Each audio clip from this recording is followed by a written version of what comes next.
Senator from Vermont. Mr. President, I ask consent to call the quorum be dispensed with. Without objection. And Mr. President, I ask unanimous consent that the cloture motion with respect to the Verrilli nomination be withdrawn, and at 5:30 p.m. the Senate proceed to vote without intervening action or debate on calendar number 118. The motion to reconsider be considered made and laid upon the table with no intervening action or debate. That no further motions be in order to the nomination. That any statements related to the nomination be printed in the record.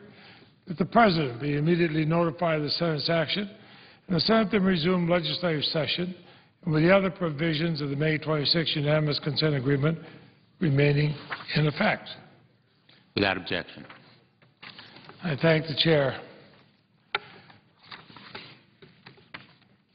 Under the previous order, the Senate will proceed to executive session to consider the following nomination, which the clerk will report. Nomination, Department of Justice, Donald B. Verrilli, Jr. of the District of Columbia to be Solicitor General of the United States. The time until 5:30 will be equally divided. Mr. President, I don't believe there's going to be a huge number of people lined up here to speak on this nomination, but I will use first and part of my reserved time on the Verrilli nomination to speak of another matter within the purview of the judiciary. So I ask consent with the time being charged to my half hour that I be recognized to speak as in morning business. Without objection. Mr. President, on the first day of this millennium, January 1, 2000, the newest federal judge and the first of the millennium was sworn in. Richard Linn became a member of the Federal Circuit Court of Appeals at the stroke of midnight, standing in the Federal Circuit's courthouse with a view of the Washington Monument lit up behind him, and the oath being administered by Chief Judge H.R. Meyer. Now, President Clinton had been told that of the hundreds of nominations he would make during his presidency, one that he would never regret would be that of Judge Linn. How true that prediction. Judge Linn has brought dignity, expertise, and judicial excellence that could set the model for all of our federal courts. His calm but brilliant analyses of our most complex intellectual property cases reflect the extensive experience he had before going on the bench. This experience now benefits all Americans. My wife, Marcelle, and I, and our children, have been privileged to have known Dick and Patty Linn for over a generation, as well as their wonderful daughters, Debbie and Sandy, and all their family. This weekend, their children, son-in-law Eric and grandchildren Jarrett and Dakota, will gather, as well as other members of their family, will gather to unveil a portrait of Judge Linn. I hope that as people visit the Federal Circuit Court of Appeals building or are there on business, they will pause and look. It will give them a chance to see the face of justice in a man I admire greatly. Mr. President, I ask consent that we go back on the matter before us, with the time still being reserved to me. Without objection. Mr. President, I thank the Majority Leader and the Republican Leader for reaching an agreement for the Senate to debate and vote on the nomination of Don Verrilli to be Solicitor General of the United States. By doing so, we were able to vitiate the cloture petition and avoid another unnecessary filibuster. Had agreement not been reached, this would have been the first filibuster in the history of the United States of America of a Solicitor General nomination. Mr. Verrilli is, by all accounts, one of the finest lawyers in the country. His extensive experience as an advocate for a wide variety of clients will serve him well as its Solicitor General, the top advocate for the United States. In a long and distinguished career, Mr. Verrilli has argued numerous cases before the Supreme Court, Federal Appeals Court, and state appellate courts. He clerked for Judge J. Scully Wright in the D.C. Circuit, for Justice William Brennan on the United States Supreme Court. Mr. Verrilli's impressive breadth of experience both in government and in private practice led the Judiciary Committee to report his nomination by a vote of 17-1 nearly a month ago. 7 of the 8 Republican members of the committee joined in supporting Mr. Verrilli's nomination. The Judiciary Committee heard from many respected lawyers from across the political spectrum in support for Mr. Verrilli's nomination. 8 former Solicitors General from both Republican and Democratic administrations. Among them, Republicans Charles Freed, Kenneth Starr, Ted Olson, Paul Clement, and Greg Aguirre concluded Mr. Verrilli is ideally suited to carry out the crucial tasks assigned to the Solicitor General and to maintain the traditions of the office of Solicitor General. More than 50 prominent Supreme Court practitioners urged the Senate to confirm Mr. Verrilli's nomination, including conservatives like Maureen Mahoney, Peter Keisler, and Miguel Estrada. They wrote Don's approach to practicing law throughout his career, his meticulousness in understanding and presenting facts accurately, his insistence on coherently laying out reasons for the positions he is urging, proves beyond question that Don will protect and promote the rule of law. And I ask unanimous consent that copies of the letters in support be included in the record at the conclusion of my remarks. Without objection.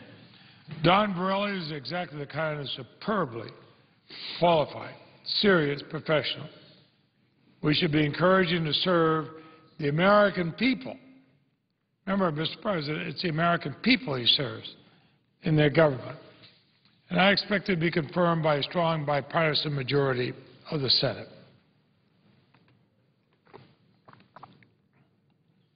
Our distinguished presiding officer today, former Attorney General of his state. He understands, as so many of us do, how important it is that the government have the best people possible to present their cases, present their position before our appellate courts, and of course, first and foremost among those, our Supreme Court.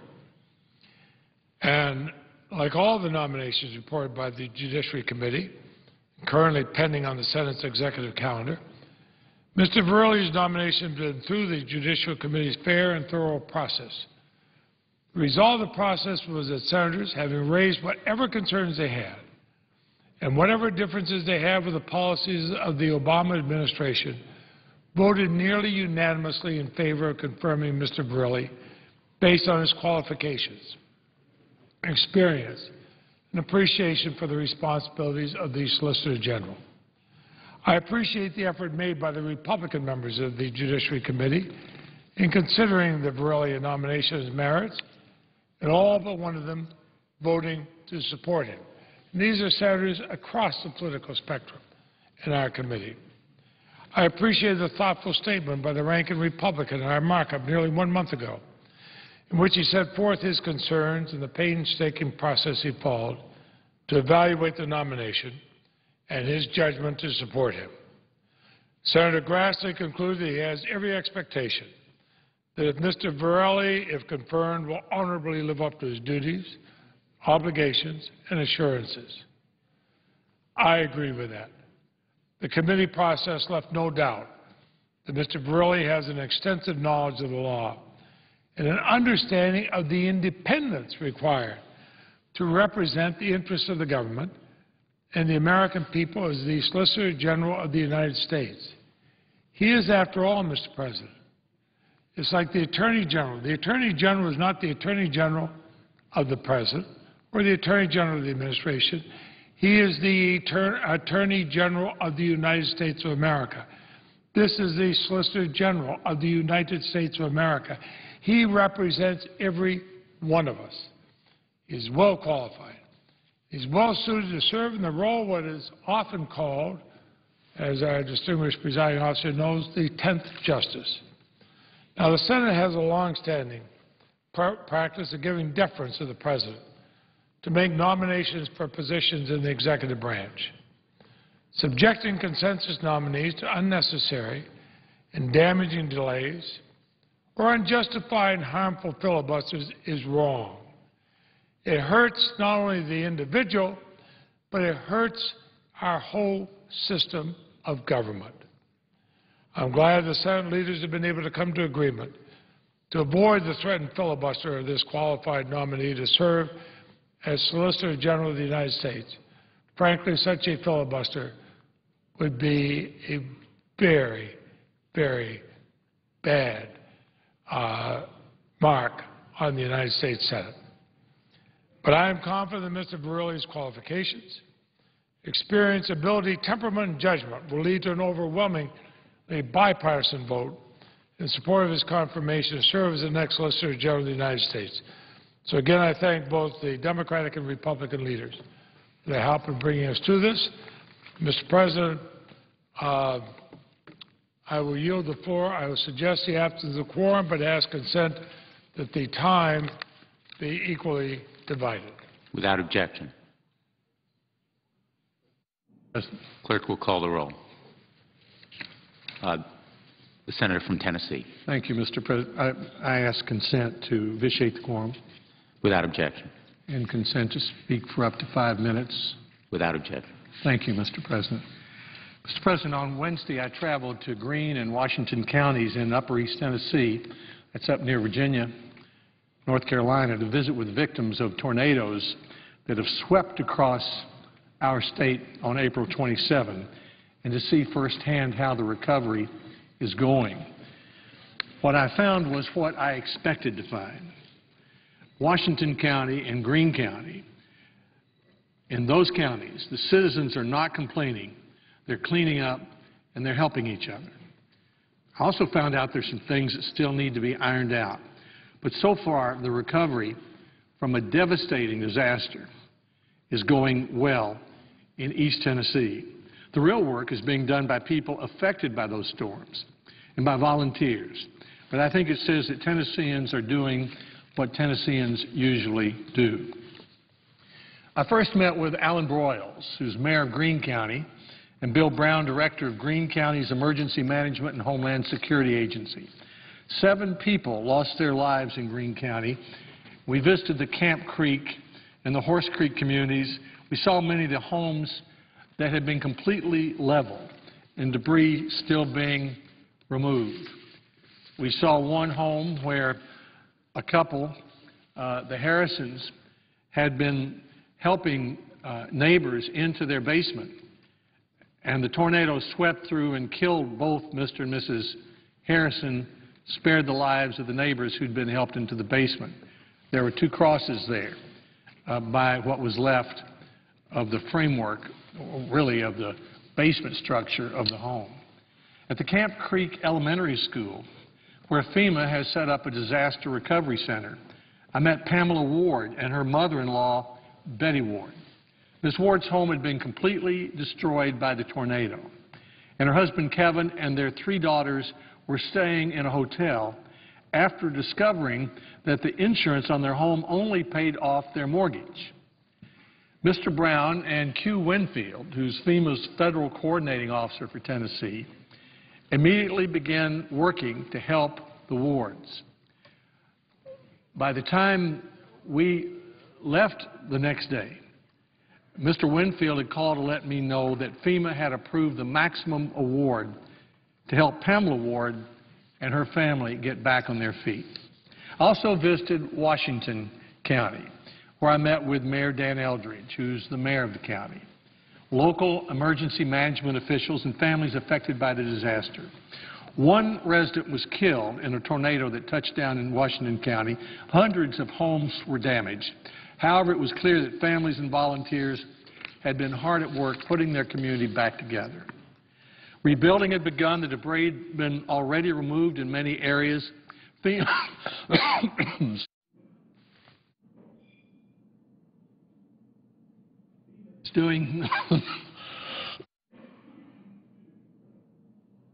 is doing an excellent job working with state and local officials.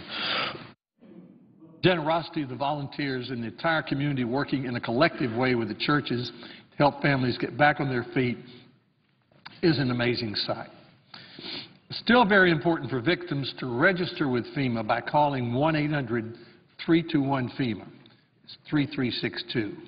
Families are also eligible for other forms of disaster assistance, including loans from the Small Business Administration and unemployment and food stamp benefits. While we cannot make those families whole, there are people who still need help. We have to make sure that they know that help is available. I want to make sure that whatever the federal government is able to do, it is doing. Mr. President, over the past year, Tennessee has experienced disasters of historic proportions. We know very well we're not the only state, not the only community where this has happened. But beginning with the 1,000-year flood that struck Middle and West Tennessee last May, to the devastating tornado outbreak and river flooding this year in both the eastern and western parts of our state, 74 of Tennessee's 95 counties are currently presidentially declared disaster areas. Thousands of people are still recovering, and many only are just beginning to put their lives back together.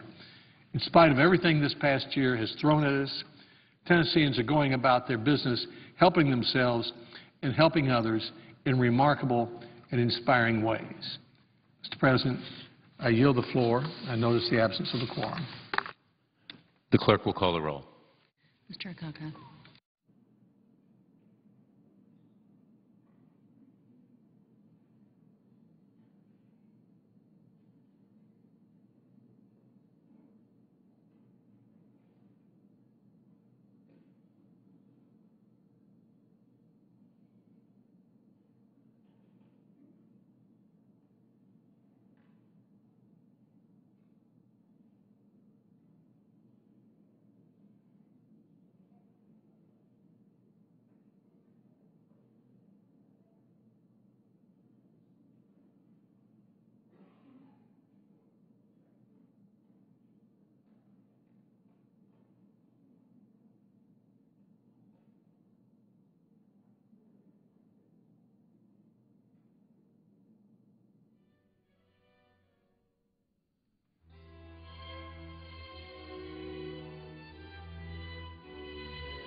Mr. President. The Senator from Alabama. I would ask that the quorum call be dispensed with. Without objection. Mr. President, I wanted to share a few thoughts about the state of the American economy and the lack of effectiveness of this Congress in confronting it, in particular the lack of the leadership of the United States Senate to deal with the crisis that we're facing, both economically and really financially as part of our economic condition. You can't separate those two. The leading economic indicators are not good. Last week, we were pummeled with a series of reports that were bad news. The numbers continue to be disturbing, actually. The share of our population that is employed today declined to 58.4%, the lowest level since 1983. So the percentage of people working today is the lowest we've had since 1983. The May jobs report that just came in fell well short of projections. The consensus view of economists was for a gain of 167,000 jobs. But in fact, we gained 111,000 fewer than that. We had a very low job creation month, and it marks one of the worst jobs report in 8 months. Everybody's been saying that things are getting better, and we're getting better, and jobs are getting better, but this is a wake-up call. The numbers have not been strong. They've actually been very fragile. The jobs have to increase about 180,000 a month to actually stay level. And to begin to increase, you have to be above that. Reduce our unemployment rate has to be above 180,000. And so we were far below that this month. The percentage of people then who are long-term unemployed, who've been unemployed for 27 weeks or more, jumped nearly 2 percentage points to 45.1. The unemployment rate increased to 9.1%. From 9%. However, the unemployment rate does not take into account those who are underemployed or who may have become discouraged. And that's why we have such a low percentage of people working. Many are discouraged and have given up looking for work. Since its peak of 12,800, the Dow Jones Industrial Average hit 12,800. It's down now 698 points. More than 5% over the last week, and I believe this is the 6th consecutive week that the Dow has declined. Consumer confidence is also deteriorating. The Consumer Confidence Survey is down 12 points from its peak just in February. It's been steadily downward. Consumer expectations about the future are even worse, falling more than 20 points in the last 3 months, from 97.5 to 75.2. And the last time we experienced a 3-month drop in consumer confidence of more than 20 points was March 2008, during the heart of the Great Recession. The Misery Index, which combines the unemployment rate with the 1-year change in inflation growth, hit 12.2%, the highest level in a year. Those are grim statistics indeed. I'm looking at Barron's, a lead editorial by Mr. Abelson. He just in today's Barron's, and this is some of the things that he expressed unease about, very serious concern in his lead column for the Barron's publication. He quotes a report from the Licio report. Philippa Dunning and Doug Henward do reports, and he quoted from their analysis. More than a little shocking to Philippa and Doug, and to us as well, referring to himself, is that private employment today is 2% below where it stood 10 years ago. And as they've noted before, job loss over a 10-year period is unprecedented. In other words, over 10 years, we have 2% fewer people working. The first time we've ever identified a 10-year period in our history, he goes back to 1890, that we've actually seen a decline in employment over 10 years. So far, I'm quoting him now, so far they point out somewhat grimly, quote, we've regained just 1.8 million jobs lost in the Great Recession and its aftermath, or about 1 in 5. So we only recovered about 1 in 5 of the jobs. You've been reading that job growth is out there, but it hasn't been much. It's been anemic, and so is GDP growth. And he goes on to note that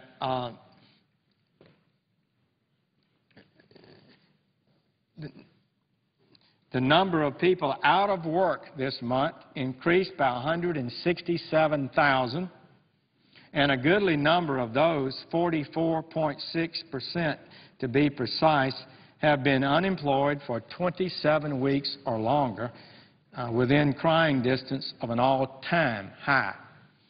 The average stay in the ranks of jobless has reached the longest in the post-war period, that's World War II. So that's the longest time we've gone with half the people, almost half the people being unemployed for at least 27 weeks. So it's not a good situation. And we've tried, the Federal Reserve has tried, the Congress rammed through a stimulus bill that didn't work. I felt it wouldn't work, and I explained why at that time, but it passed anyway, adding almost $900 billion to our total debt of our country. Every penny of that was borrowed, and it hasn't worked. But we'll pay interest on it. Last year, our highway spending was about $40 billion. The interest on that stimulus bill will be almost that much forever, I suppose, unless we find some way to start paying down our debt. And there's no plan on the table to reduce our debt in the immediate future. That's for sure. So what would I say about where we are today? I believe that this Congress cannot justify having created a financial situation in which 40 cents of every dollar we spend is borrowed. We spend $3.7 trillion, we take in $2.2 trillion, and we're spending $3.7 trillion. Every economist has told us in the Budget Committee, I'm ranking Republican there, this is unsustainable. President Bush's highest deficit was too high, $450 billion. The two budgets now under President Obama have been $1.2, $1.3 trillion, and this year, September 30th, we expect it to be $1.5 trillion in debt added to our debt. Double the entire debt of the United States in 4 years of his leadership. And his budget that he submitted to us earlier this year makes the situation worse. And if you take the basic trajectory of Congressional Budget Office, the President's budget, even though it raises taxes, raises spending more and actually put us on a more unsustainable path than otherwise would be the case. And over the 10-year budget that he proposes, the lowest single deficit is $740 billion. And in the year 8, 9, and 10, it's going up to $1 trillion in the 10th year. These are systemic, unsustainable deficits, and they've got to be confronted, and we've got to reduce spending. Everybody knows that, but we're not willing to do so. The Democratic leader, when we had the continuing resolution and a debate over how much to spend the rest of this fiscal year, he proposed a $4 billion reduction in spending. And our deficit will be $1,500 billion this year. He proposed to cut $4. And after some much fight, and the House passed $60 or $70 billion in spending reductions through the rest of the year, and the Senate finally, under the Democratic leaders here, got it down to about 30 some odd, 35, I believe. So we're not facing up to the reality. So what do? The Fed has cut interest rates to zero. We're spending unlimited amounts of money. We've tried all kinds of gimmicks and efforts, reducing Social Security, tax, other things to try to create growth in the economy, and it hasn't worked. I suggest part of the problem is the deficit itself. Professors Rogoff and Reinhardt have written a book, This Time It's Different, and in their analysis, when your debt equals 90% or more of your economy, you will show at least a 1% reduction in economic growth for that year. This year, our debt was already about 95% of GDP, will be 100% of GDP by September 30th. So the first quarter growth numbers were 1.8% growth, below what had originally been projected. That was a reanalysis of it. 1.8. According to their theory, it would be 2.8. 2.8 growth if we didn't have debt in excess of 90% of the gross domestic product. And I asked Secretary of Treasury Geithner at the budget hearing, did he agree with the Rogoff-Reinhardt study, which has received quite a bit of attention and a great deal of respectful attention? He said he did. He said in some ways the situation is worse than that suggests, because we could have an economic crisis. When your debt to GDP is 90 or 100%, this is how you can have a circumstance like, somewhat like perhaps we had with the financial meltdown, or like they're having in Greece. And so we've been warned by the Fiscal Commission, chairman and co-chairman appointed by President Obama, Mr. Erskine Bowles and Alan Simpson. They testified and said we're facing the most predictable economic crisis in our nation's history. The most predictable. And when asked when it might happen, Mr. Bowles said 2 years, give or take. So we don't know what's going to happen.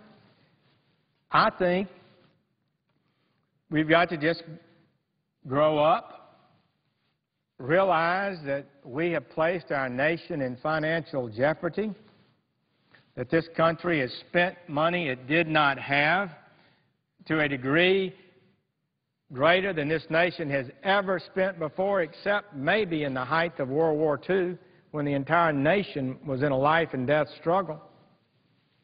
We've never spent this kind of money. We've never had these kind of deficits.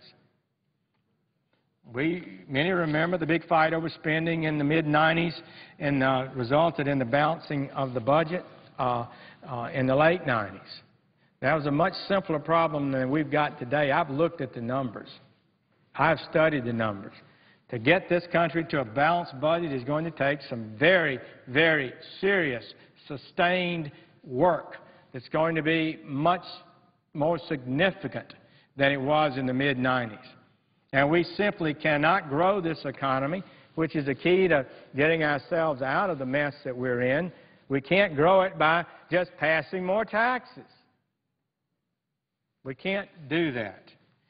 And Congress has got to step up to the plate. And I remain extremely disappointed that the majority here in the Senate did not even bring a budget to the floor last year.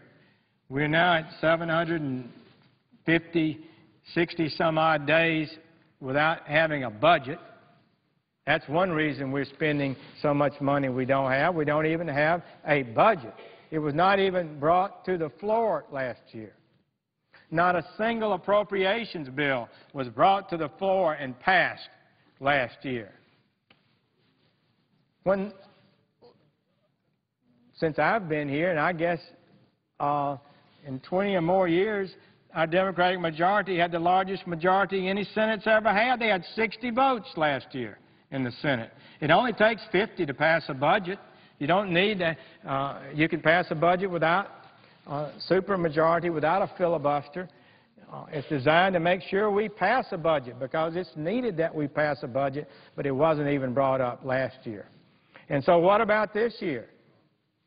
We've not even marked one up. We've not had a hearing in the Budget Committee to mark up a budget.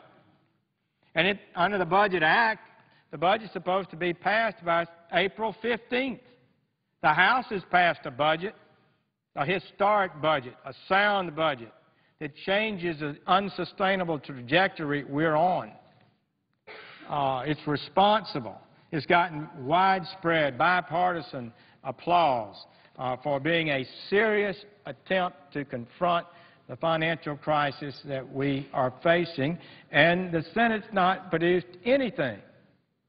Indeed, my good friend, and he's got a tough job, our majority leader, Harry Reid, has said it would be foolish to pass a budget. And his staff said something similar to the press. Foolish to pass a budget? Foolish to pass a budget? What did he mean by that? Would it be against the American interest to pass a budget? Would it make our country less strong financially if we passed a budget? Would it be less responsible to not pass a budget than to pass one? I don't think so. Actually, I don't think that's what he meant. What he meant was it would be foolish politically to pass a budget. So he didn't bring one on the floor last year when he had 60 senators. He got 53 now. He's not going to bring one up again this year. It'd be foolish to. Why? Because when you produce a budget, you have to set forth for the entire world, the financial world, the American people, the political world, the individual citizens of this republic, what your plans are for the future. What are we going to do? How much are we going to spend? How much are we going to tax? How much deficit will be created or surplus if one is to be found, and is not going to be found soon, a surplus. Trust me, I've looked at the numbers. But we've got to get on the right path. And so he thinks that's foolish. I guess because, well, if he produced a budget, he might have to cut spending and somebody might complain.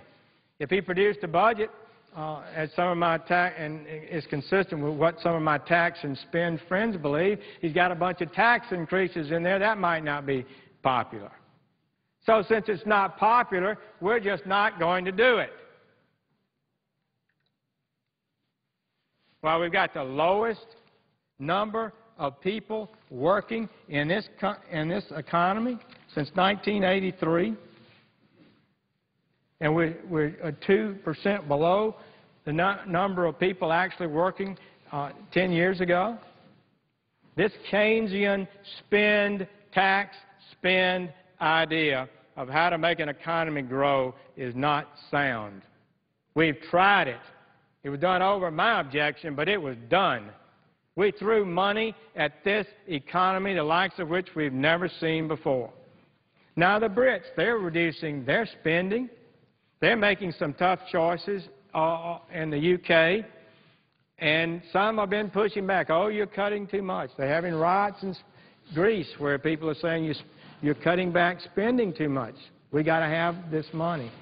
But what did the International Monetary Fund say today, or I believe it was today? They said the UK, the Brits, stay the course. Stay with your fiscal responsibility that was initiated by the new conservative government.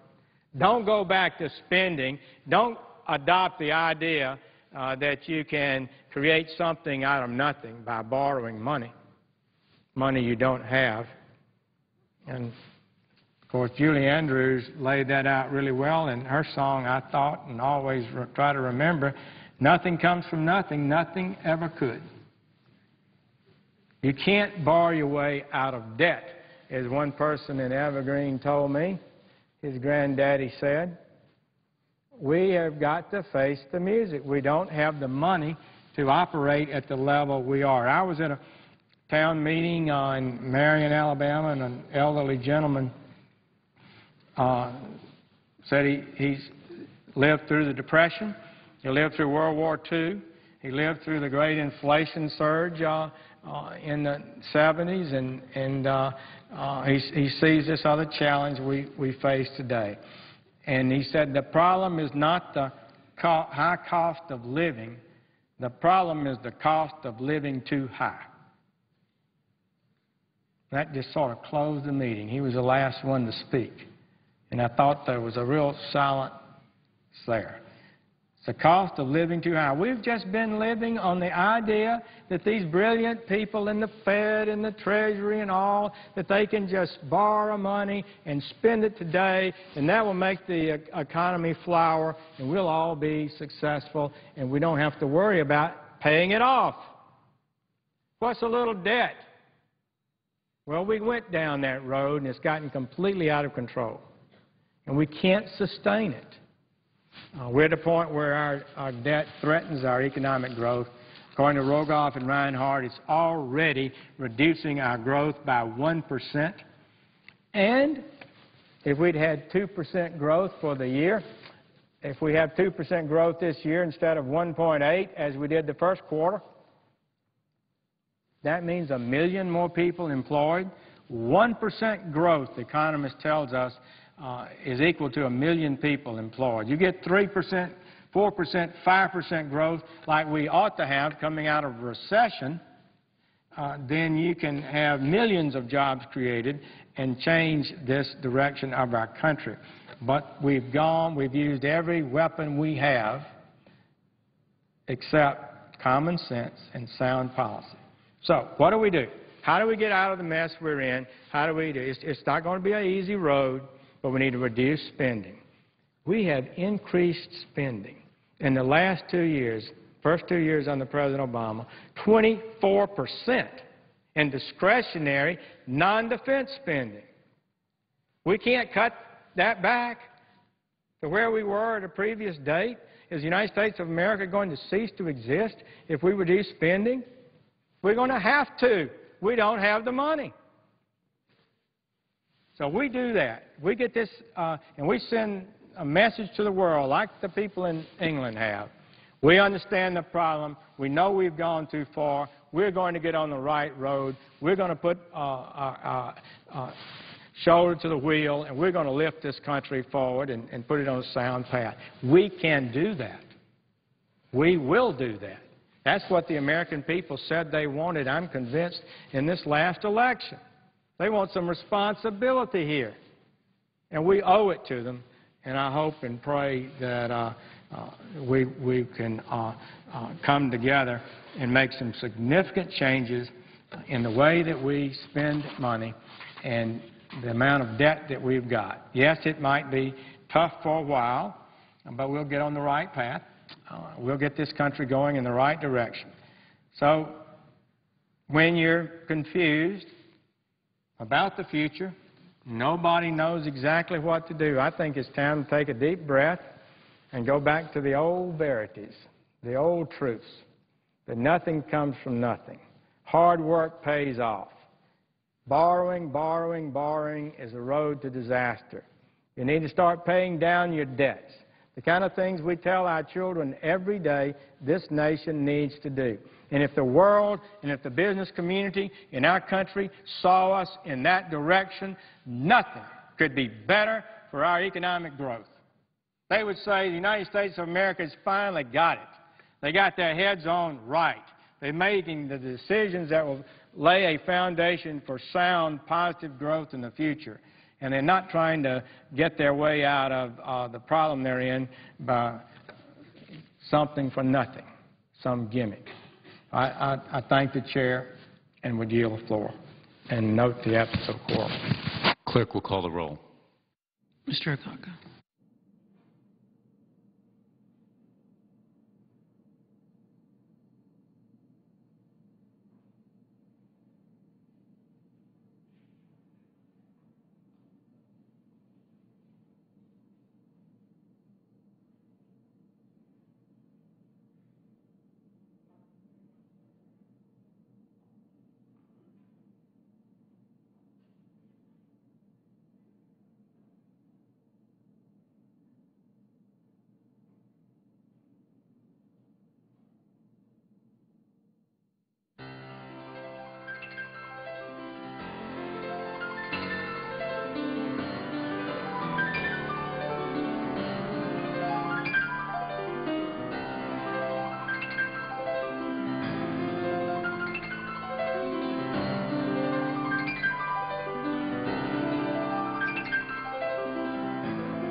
Senator from Alabama. I would ask that quorum call be dispensed with.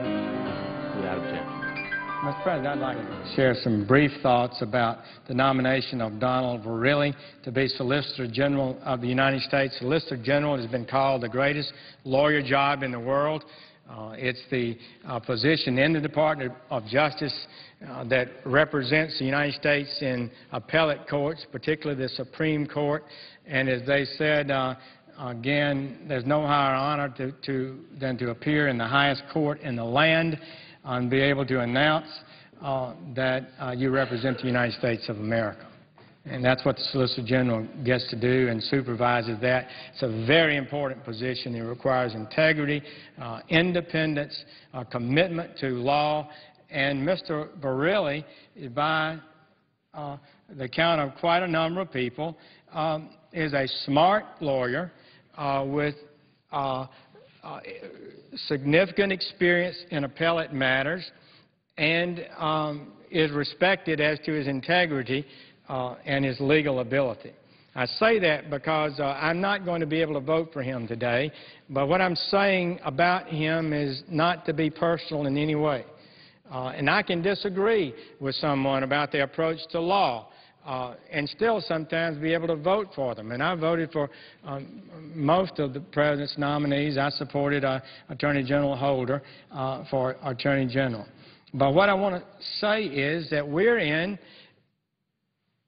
a struggle internationally with a most virulent form of terrorism that has been declared by virtually all objective people as a war, and we're involved in a war on terrorism. That's just what it is.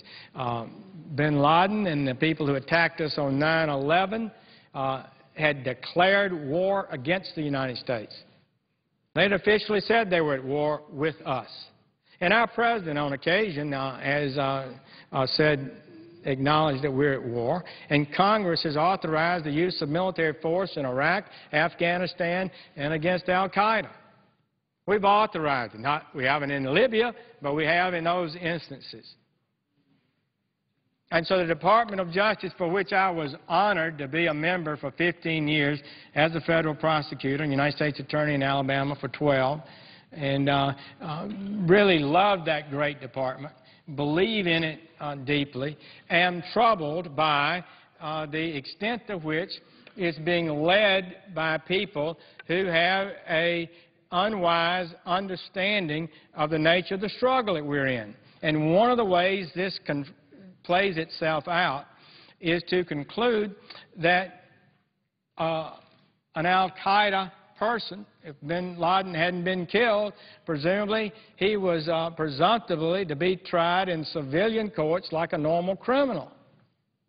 But under the rules of war, under the rules and history of the United States, under our Constitution and laws, it's perfectly permissible to capture an enemy combatant who's threatening you and to put them in jail and detain them just like all prisoners of wars have been detained until the conflict is over.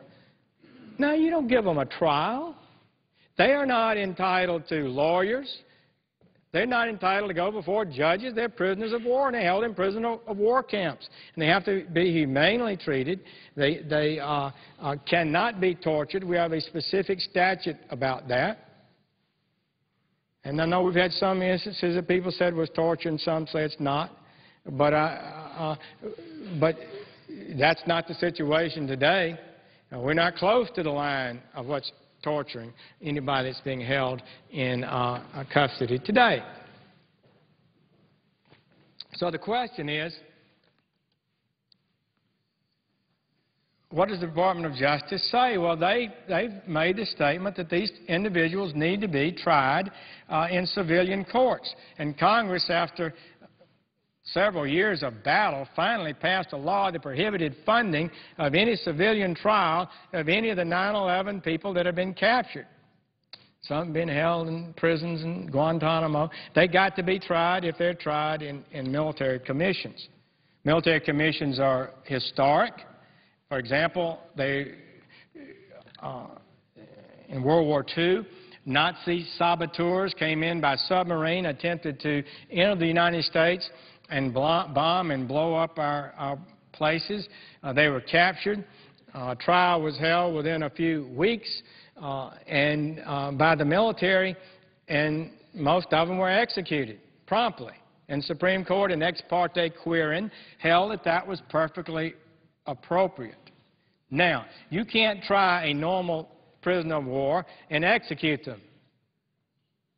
You cannot do that. If a prisoner of war, however, violates the rules of war and commits crimes above and beyond the rules of war, then they can be tried and punished appropriately. The 9/11 conspirators and the war on terrorist people are committed consistently and totally to violating the rules of war. They attack men and women and innocent men, women, and children. They attack non-combatants. That's all prohibited by the rules of war. They don't wear uniforms. If you want to have the protections of the rule of war, you have to wear your uniform when you go into combat. And if you're captured, you have to be treated as a prisoner of war. But if you've been sneaking into the United States surreptitiously with a plot and plan to bomb and murder innocent men, women, and children, you've committed a war crime. And so they can be detained as a prisoner of war and can be tried by the military as the war criminals they are. So this has been a big battle. And we went through it for years. And on the Judiciary Committee, of which I'm a member, we had quite a bit of discussion about it, and hearings after hearings, and we somehow tragically convinced the world that American military are torturing people at Guantanamo, and it was not so. The people that were found to have been waterboarded and that kind of thing, it was not done at Guantanamo, and it was not done by the U.S. military. Zero. But at any rate, so we had all those debates and all those fusses, and we had lawsuits filed, and people are complaining about President Bush and all his policies. And you remember that. So now we're here with a series of people being appointed to the leadership of the Department of Justice, the law enforcement agency, the top prosecutors in the country. Those positions being filled by the people not that were prosecuting terrorists, not that know something about it, not skilled professional prosecutors who know how to do this job. The top people are being filled with people who are protesters. The Attorney General Holder himself has said that these cases ought to be tried in civilian courts. The acting Deputy Attorney General, Mr. Cole, wrote an op-ed, I think in the New York Times, saying these were criminal matters, not military matters. The Assistant Attorney General for the Civil Divisions, Tony West, defended the American Taliban. The acting Solicitor General, Neil Katyal, also was involved in some of these defense matters and advocating these positions. These are some of the top positions in the entire Department of Justice.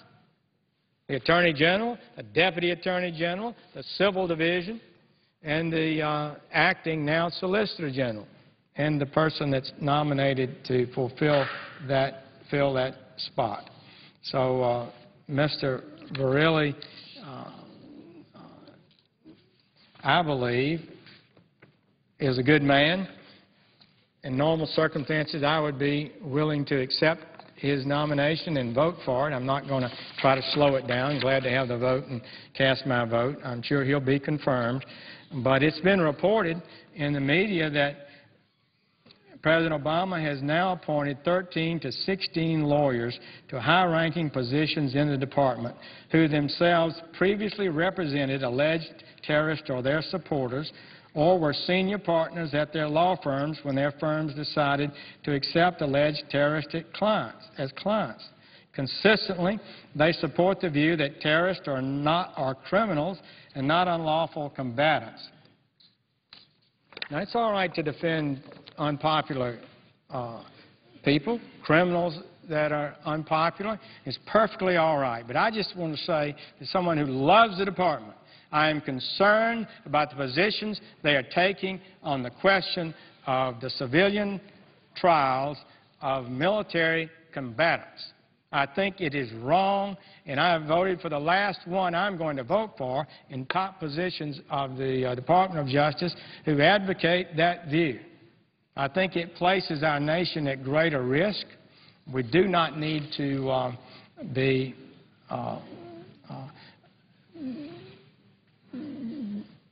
treating these individuals in that fashion. And this, as a practical matter, it works out this way. You apprehend the Christmas Day bomber. If he's treated as a civilian, he has to be given his Miranda rights within minutes of being arrested. Told he can have a lawyer, he can remain silent. He has to be appointed a lawyer promptly. He has to be taken before a magistrate promptly, letting all the other terrorists know he's been captured. He is entitled to a discovery of the government's case in short order, and he is entitled to a speedy trial. All of those things are part and parcel of the civil process, but if they're captured as an unlawful combatant and held by the military, they can be held as a prisoner of war. They can be interrogated, not tortured. They can be interrogated over a period of months, weeks. They don't have to appoint a lawyer for them, and they can be tried if found to be in violation of the rules of war at Guantanamo Bay by a military commission, which is what ought to happen in these cases. But that is not the position of this Department of Justice. They've been populated with people who have a different view of it, I think a wrong view, so although I have great respect for Mr. Verrilli and his record, it seems to be a good record, the fact that he is another voice in the department for a wrong philosophy is something that I will protest against by voting no. And I thank the chair and will yield the floor. Time has expired. Yeas and nays. The question is on the nomination. Ask for the yeas and nays. Is there a second? There appears to be a second. The clerk will call the roll. Mr. Akaka, Mr. Alexander, Ms. Ayotte, Mr. Barrasso, Mr. Baucus, Mr. Begich, Mr. Bennett, Mr. Bingaman, Mr. Blumenthal.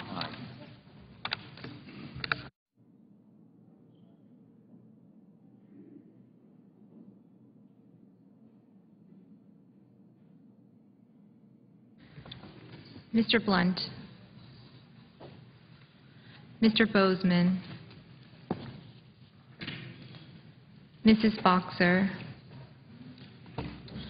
Mr. Brown of Massachusetts, Mr. Brown of Ohio, Mr. Burr,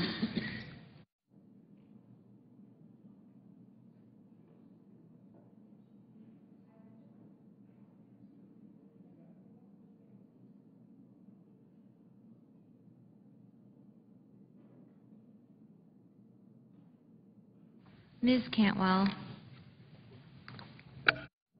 Mr. Cardin, Mr. Carper,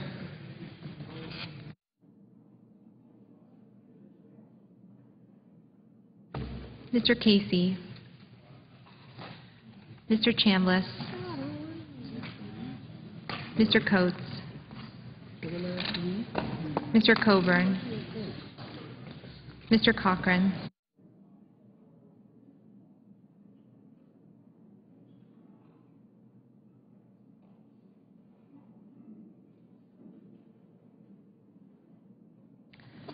Ms. Collins, Mr. Conrad, Mr. Coons, Mr. Corker,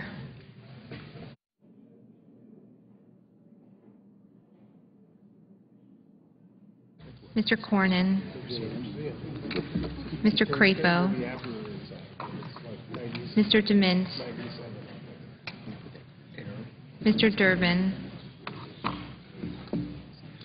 Mr. Enzi, Mrs. Feinstein, Mr. Franken,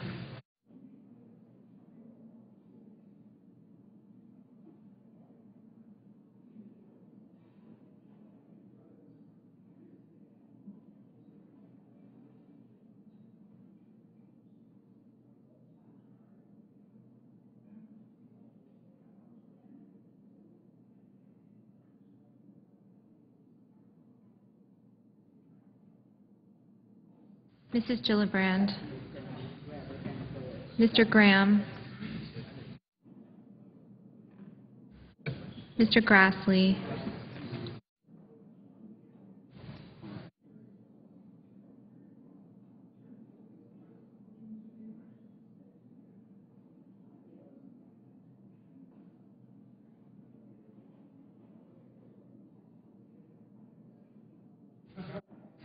Mrs. Hagan, Mr. Harkin, Mr. Hatch, Mr. Heller, Mr. Hoven,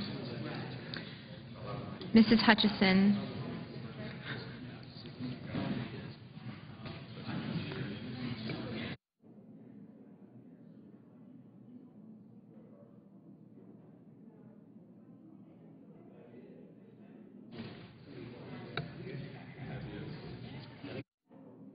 Mr. Inhofe, Mr. Inoue, Mr. Isaacson, Mr. Johans.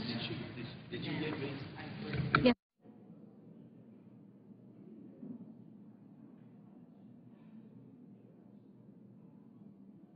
Mr. Johnson of Wisconsin, Mr. Johnson of South Dakota, Mr. Carey, Mr. Kirk, Ms. Klobuchar, Mr. Cole, Mr. Kyle,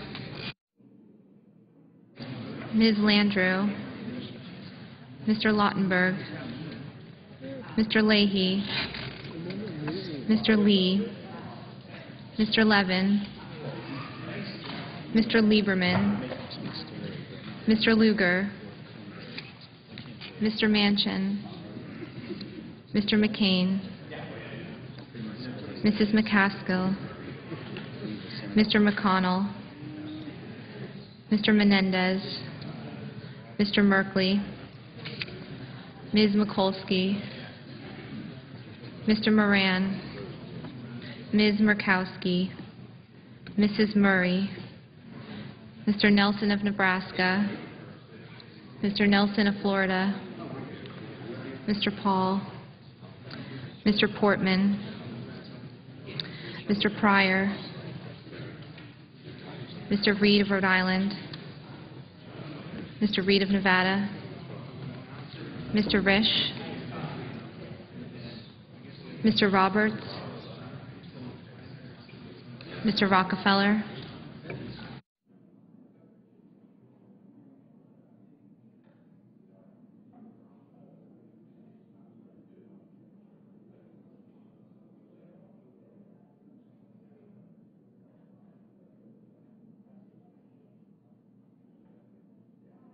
Mr. Rubio,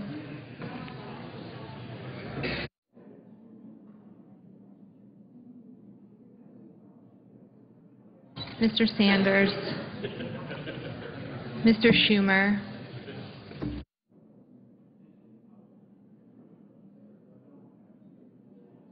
Mr. Sessions, Mrs. Shaheen, Mr. Shelby,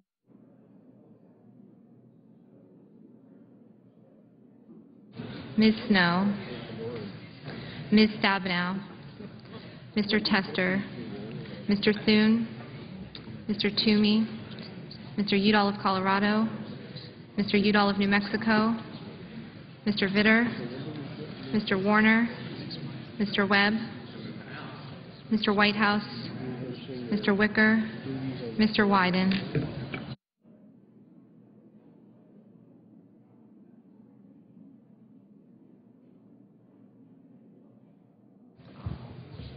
Senators voting in the affirmative: Bingaman, Blumenthal, Cantwell, Cardin, Collins, Kirk, Leahy, McCain, Pryor, Warner. Senators voting in the negative: Crapo, Inhofe, Isaacson, Paul, Roberts, Sessions, Vitter. Mr. Conrad. Mr. Conrad, aye.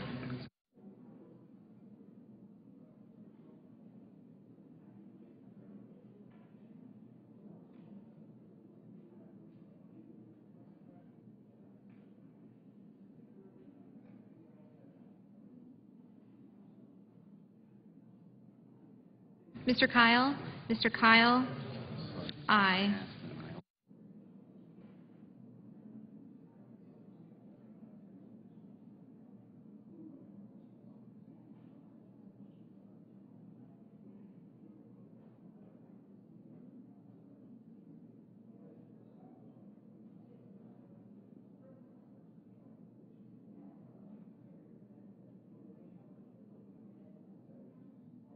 Mr. Brown? Mr. Brown of Massachusetts?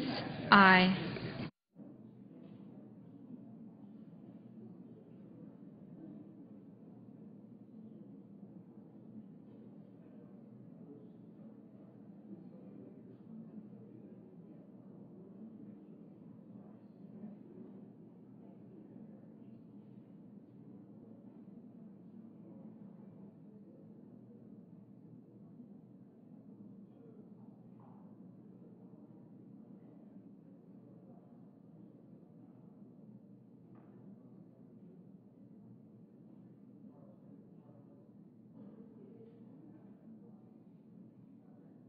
Mrs. Gillibrand?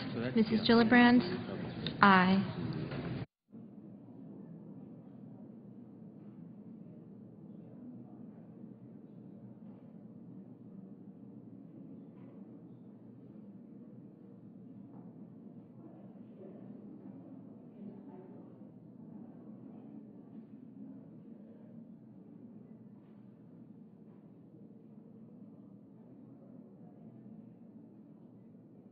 Mr. Inouye?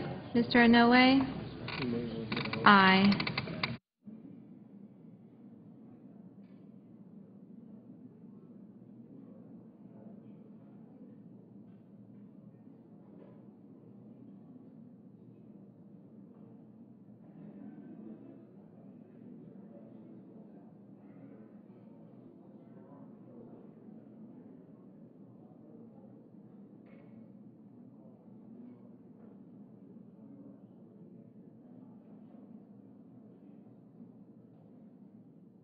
Mr. Reed? Mr. Reed of Rhode Island?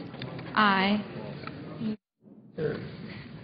Mr. Udall? Mr. Udall? Aye. Mr. Johans? Mr. Johans?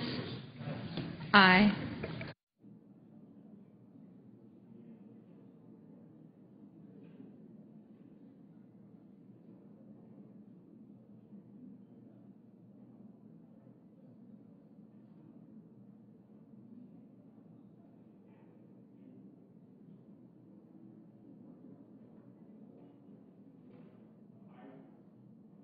Mr. Johnson? Mr. Johnson of South Dakota? Aye.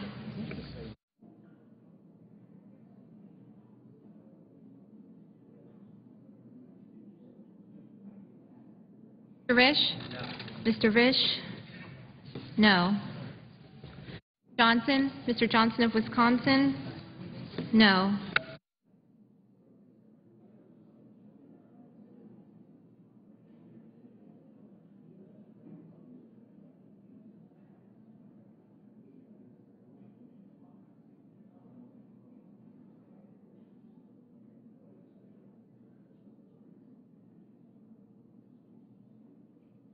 Mr. Coates?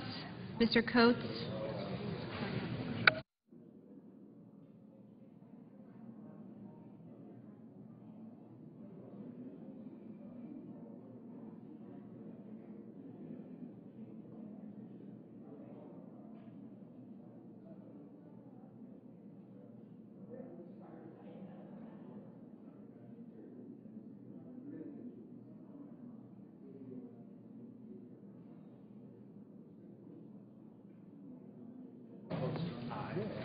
Mr. Blunt? Mr. Blunt? Aye.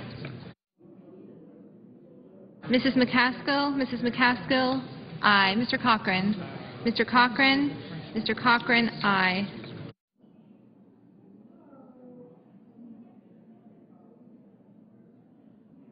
Mr. Burr? Mr. Burr? No. Mr. Lee? Mr. Lee? Aye. Mr. Coates? Mr. Coates? Aye. Ms. Mikulski? Ms. Mikulski? Aye. Mr. Bennett? Mr. Bennett? Aye.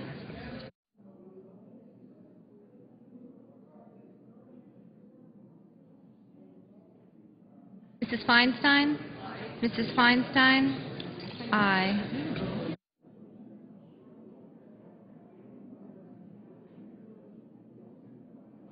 Mr. DeMint? No.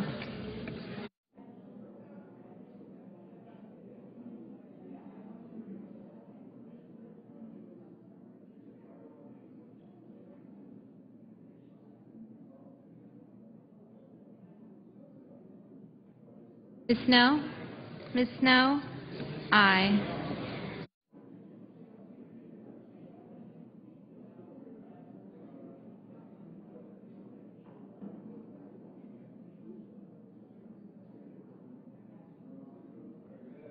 Mr. Webb? Mr. Webb? Aye. Mr. Franken? Mr. Franken? Aye. Mr. Grassley? Mr. Grassley? Aye. Mr. Heller? Mr. Heller? No. Ms. Klobuchar? Ms. Klobuchar? Aye. Mr. Udall? Mr. Udall of New Mexico? Aye.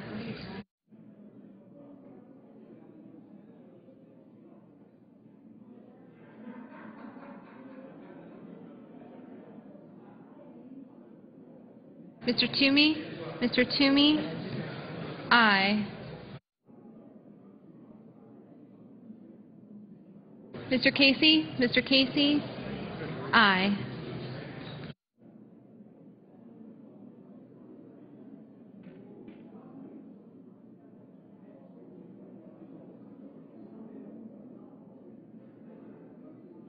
Mr. Rockefeller? Mr. Rockefeller?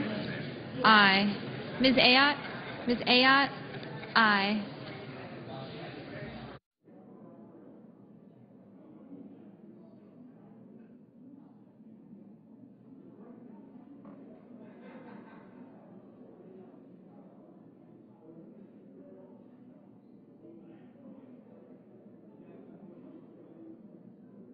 Mr. Coons? Mr. Coons? Aye.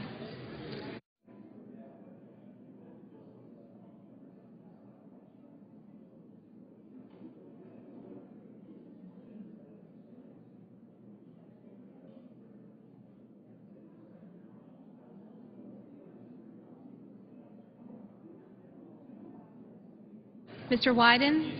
Mr. Wyden? Aye. Mr. Lugar? Mr. Lugar? Aye.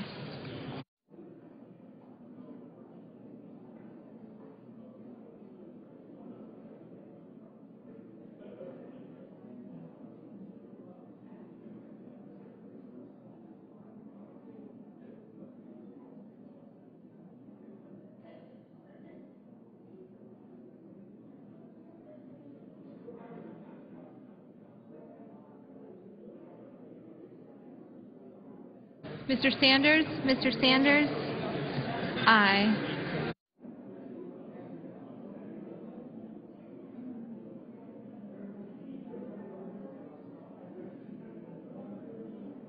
Mr. Levin?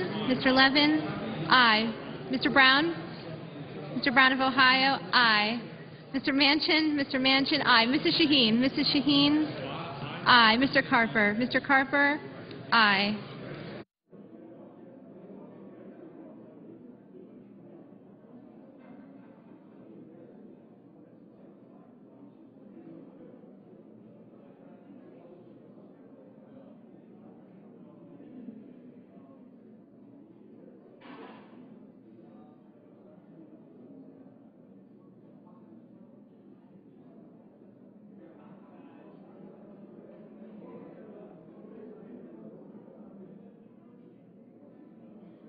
Mr. Lieberman? Mr. Lieberman?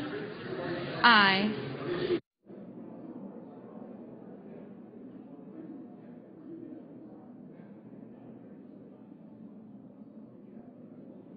Mr. Akaka? Mr. Akaka? Aye. Mr. Merkley? Mr. Merkley? Aye.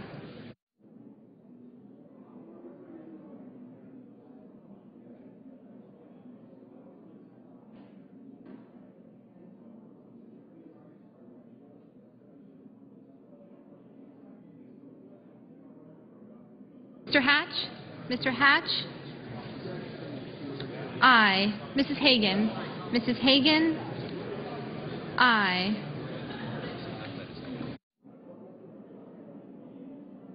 Ms. Murkowski? Ms. Murkowski? Aye. Mr. Menendez? Mr. Menendez? Aye. Mr. Portman? Mr. Portman? Aye. Mr. Enzi? Mr. Enzi? Aye.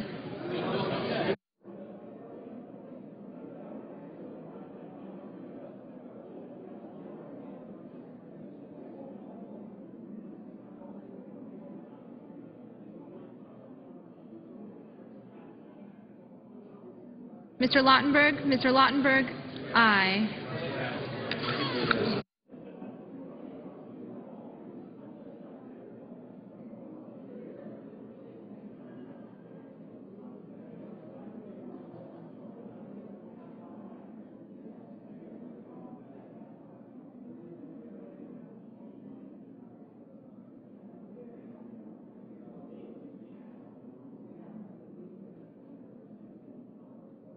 Mr. McConnell? Mr. McConnell? Aye. Mr. Thune? Mr. Thune? Aye. Mr. Bozeman? Mr. Bozeman? Aye.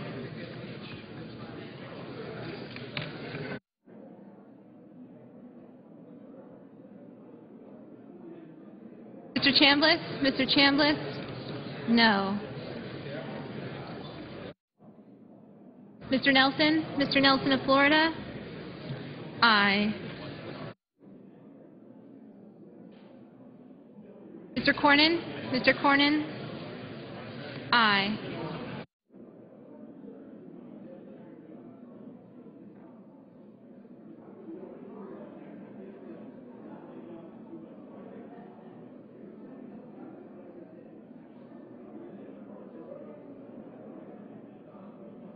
Mr. Shelby? Mr. Shelby? No.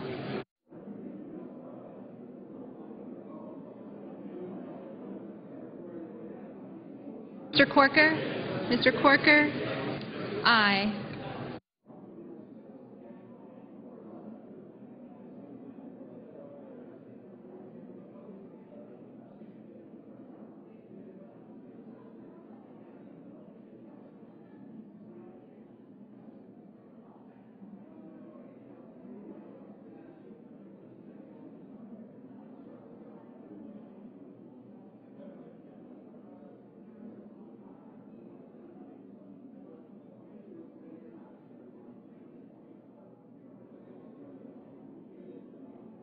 Mr. Durbin? Mr. Durbin? Aye.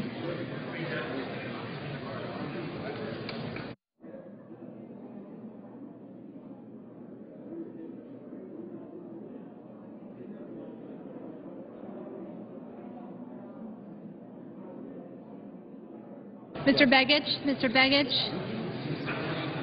Aye.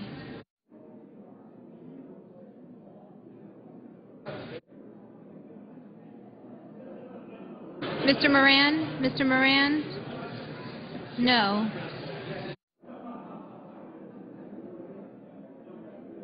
Mr. Alexander? Mr. Alexander, aye.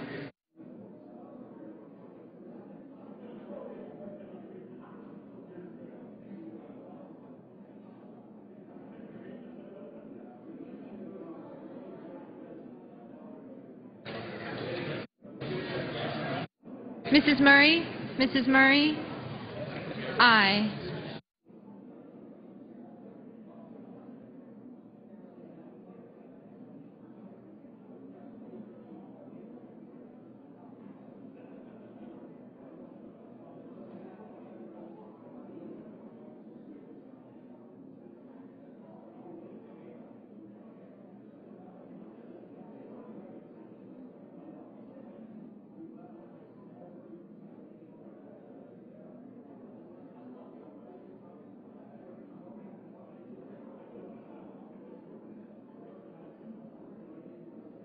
Mr. Baucus? Mr. Baucus? Aye. Ms. Stabenow? Ms. Stabenow? Aye.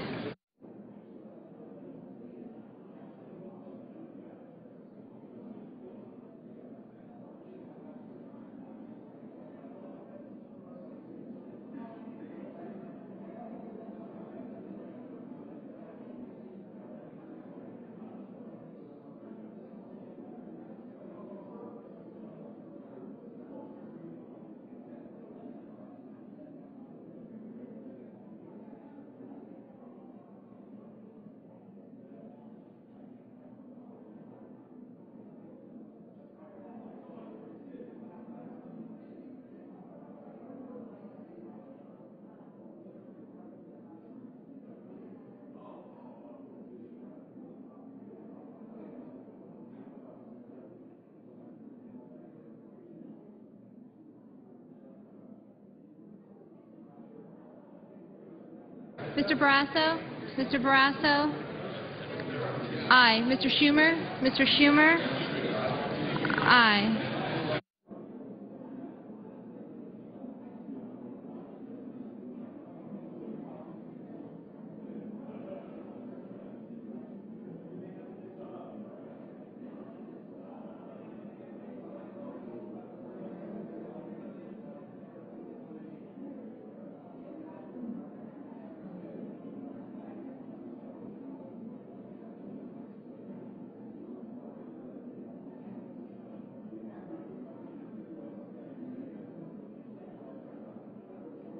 Mr. Whitehouse? Mr. Whitehouse? Aye.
Mr. Reed of Nevada?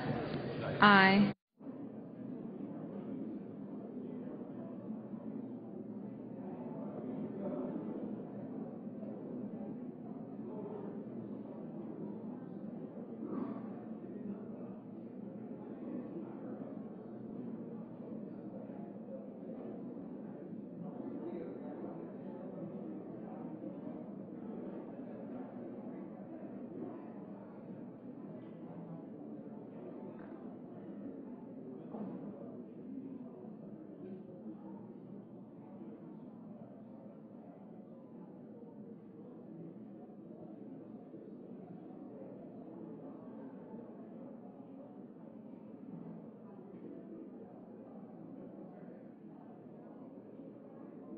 Mr. Rubio? Mr. Rubio? No.